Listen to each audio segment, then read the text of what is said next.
Барлығыңызға сәлем, арнама қош келдіңіздер. Бүгін ара болтының тағамы маклюбенің рецептісімен бөлісемін. Ең алдымен пиязды жұқалап турау қажет. Одан кейін картоп және сәбізді жұқа дөңгелек етіп тураймыз.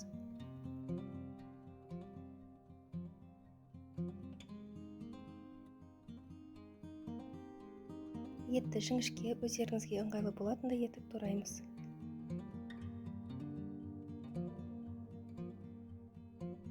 Табаларымызды қыздырып, май құйып аламыз. Бір табада картоп және сәбізді, ал екіншісінде пияз және етті қуырамыз. Дайын болған пиязды таза ыдысқа салып алып, артынан етті қуырамыз.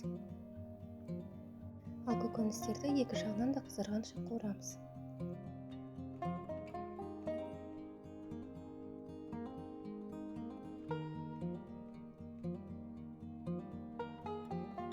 Етімізге кішкене қайнаған су құйып, ет жұмсарғанша бұқтырып аламыз.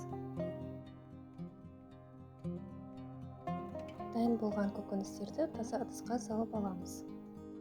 Етімізге тұз және бұрыш қосамыз. Ал енді күрішімізді дайындаймыз. Мұздай суда күріштің суы мөлдір болғанға дейін жақсылап жуып аламыз.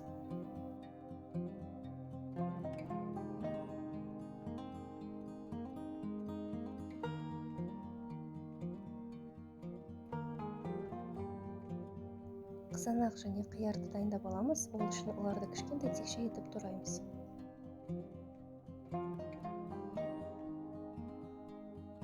Күрішімізді алдын ала тұздап аламыз.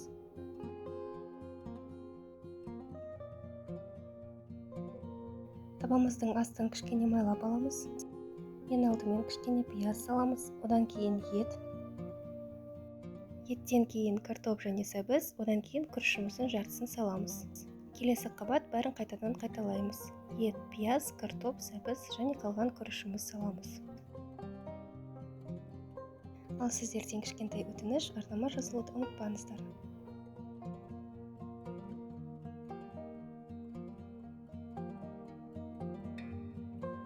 Ал енді табамызды астын қатты отқа қоямыз. 2 кесе күрішке 4 кесе су қоямыз. Суы тартылғанға дейін қатты отта пісіреміз. Суы тартылған соң ең жай отқа қойып 25-30 минут пісіреміз. Дайын болған маклюбені табаға аударамыз. Шектеріне көкөніс салып, айран құямыз.